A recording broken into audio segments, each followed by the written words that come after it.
Advocate Bhudev Mahanandia का अभिवादन स्वीकार कीजिए। साथियों, आप देख रही है voice of people, voice of Bahujan.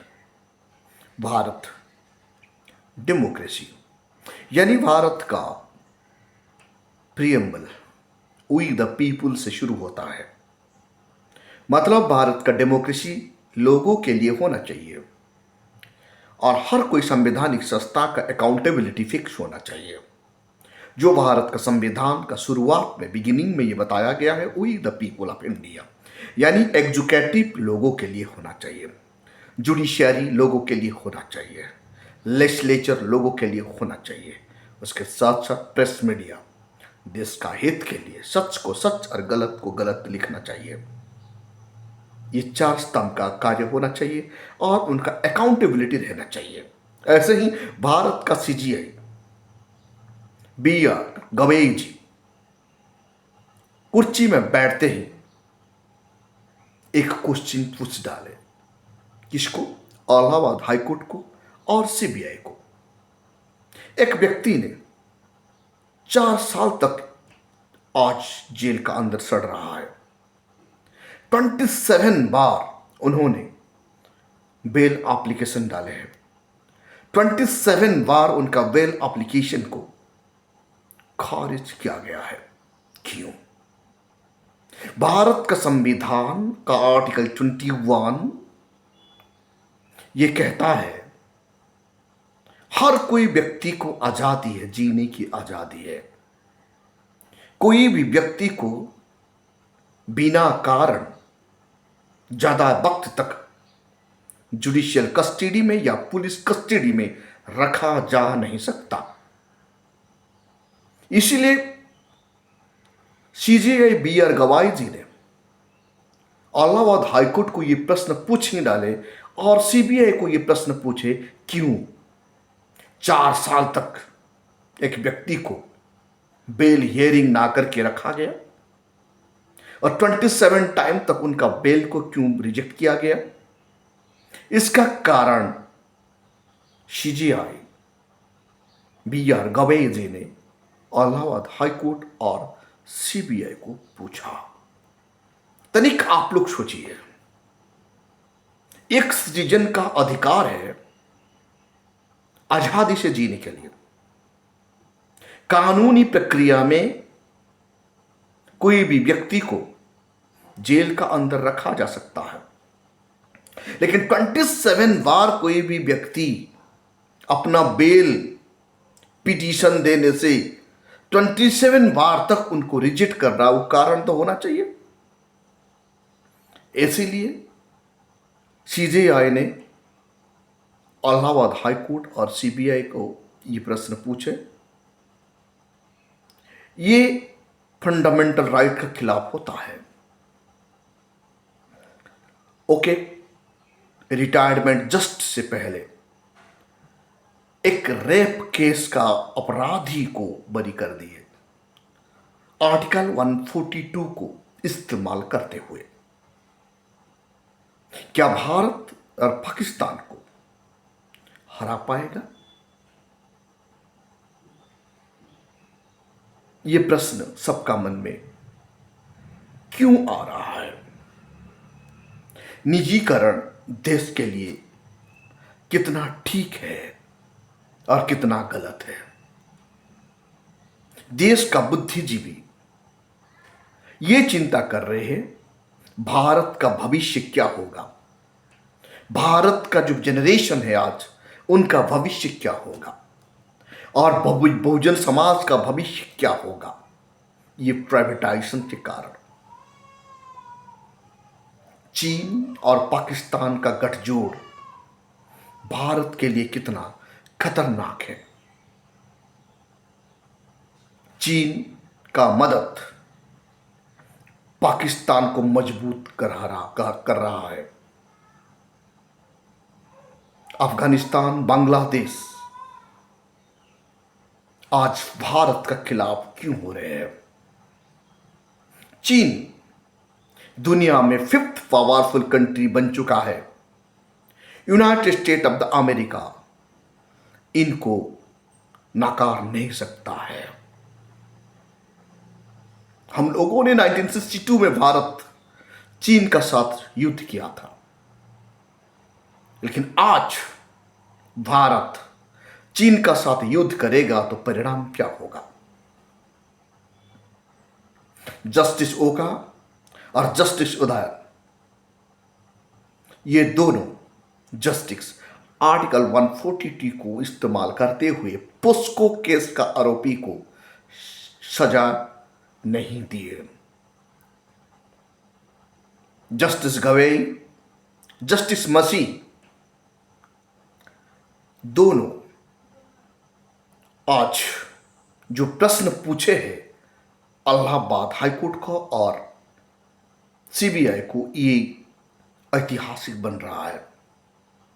Justice Verma का केस को लेकर एडवोकेट मैथ्यू ने जो केस सुप्रीम कोर्ट में डाला था, सीजेआई गवई जी ने एडवोकेट को यह बताया, पहले आप पीएम और प्रेसिडेंट का पास एक केस ले जाइए, ये दोनों ये केस का सुनवाई नहीं करेंगे तो सुप्रीम कोर्ट केस करेगा।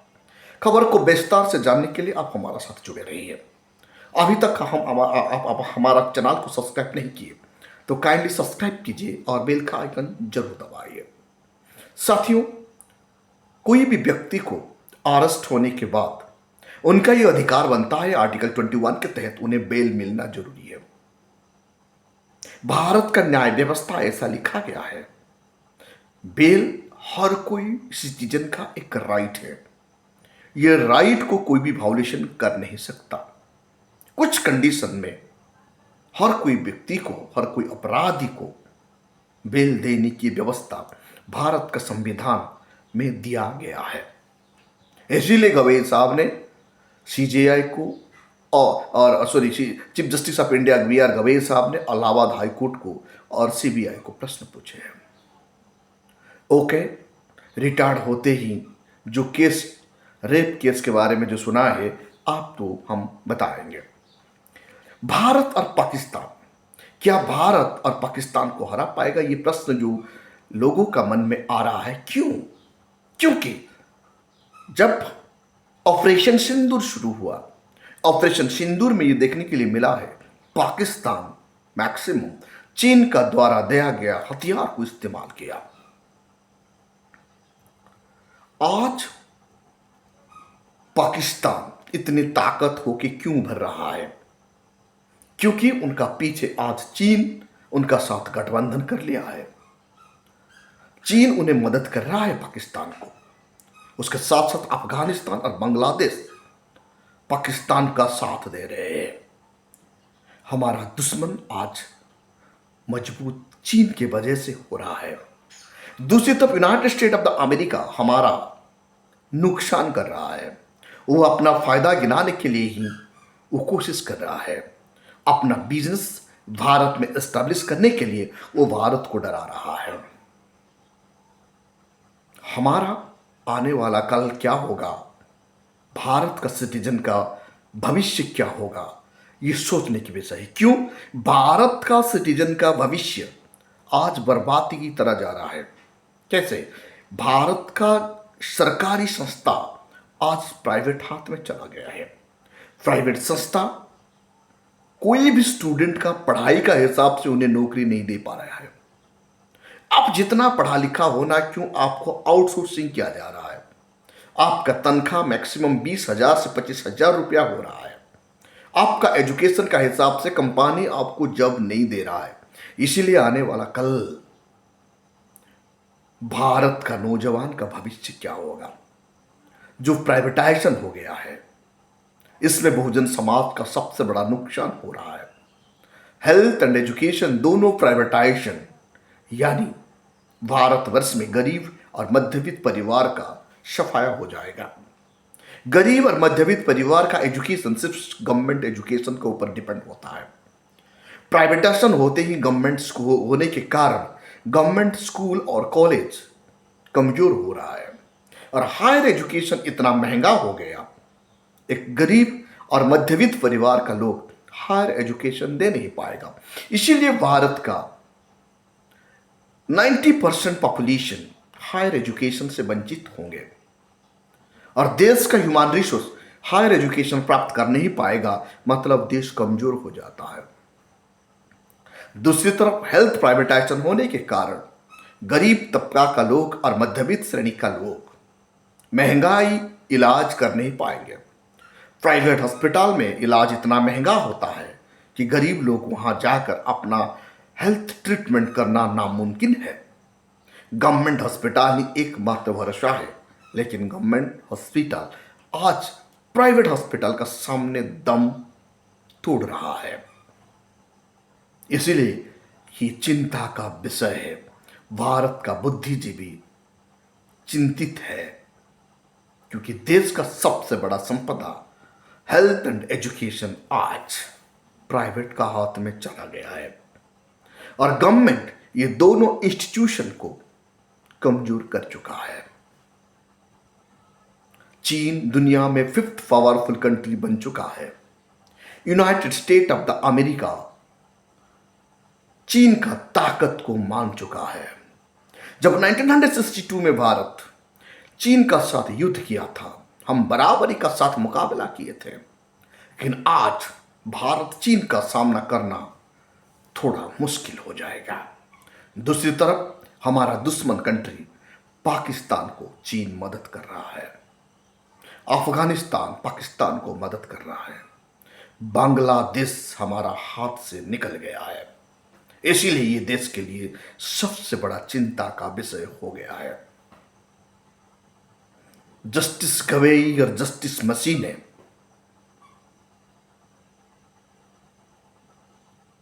जस्टिस वर्मा का केस सुनाई नहीं की है। जस्टिस वर्मा का घर में जो करोड़ों रुपया आग में जला था, उनके बारे में जब केस हुआ, वो केस सुप्रीम कोर्ट खुद संज्ञान में लिया और सुप्रीम कोर्ट का निगरानी में उनका इन्वेस्टिगेशन हुआ और उनका investigation report president of India और भारत का प्रधानमंत्री को सौंपा गया है।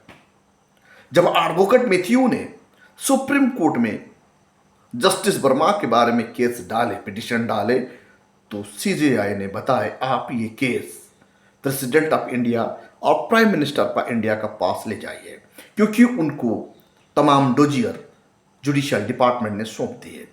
जब प्रेसिडेंट ऑफ इंडिया और भारत का प्रधानमंत्री इस केस की सुनाई नहीं करेंगे, तब सुप्रीम कोर्ट इस केस को सुनाई करेगा। ये बात सीजेआई ने एडवोकेट मैथ्यू को बताया है। जस्टिस ओका क्यों पोस्को केस को बरी कर दिया। एक व्यक्ति को पोस्को केस लग गया, वो केस जाते जाते सुप्रीम कोर्ट पहुंच गया। सोशल तनाव के कारण ये केस हो गया। पीड़िता लड़की एक्यूज्ड का साथ शादीशुदा है, उनका बाल बच्चा भी हो चुका है। पीड़िता लड़की सुप्रीम कोर्ट तक जा रही है एक्यूज्ड को बचाने के लिए।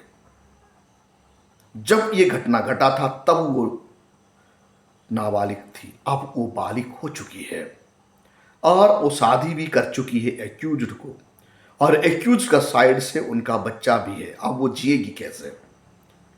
ये नैतिकता के कारण, मानवता को देखते हुए जस्टिस ओके ने रिटायर्ड से पहले आर्टिकल 142 को इस्तेमाल करते हुए पोस्को केस से जो एक्यूज था उनको बरी कर दिया गया है। इसीलिए जस्टिस ओकाय आज मिसाल बन चुके हैं। सुनकर हैरान लगता है पोस्को केस में बरी होना। साथियों, कभी कभी जस्टिस को भी दिल से और गहराई से सोचना पड़ता है।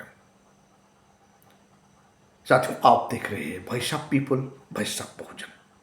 अभी तक आप हमारा चैनल को सब्सक्राइब नहीं किए तो काइंडली सब्सक्राइब कीजिए और बेल का आइकन जरूर दबाइए। आपका सहयोग, आपका support voice of people, voice of Bahujan चाहता है। सिर्फ आपका फिंगर दबाइए और voice of people, voice of Bahujan को सब्सक्राइब कीजिए। Thank you.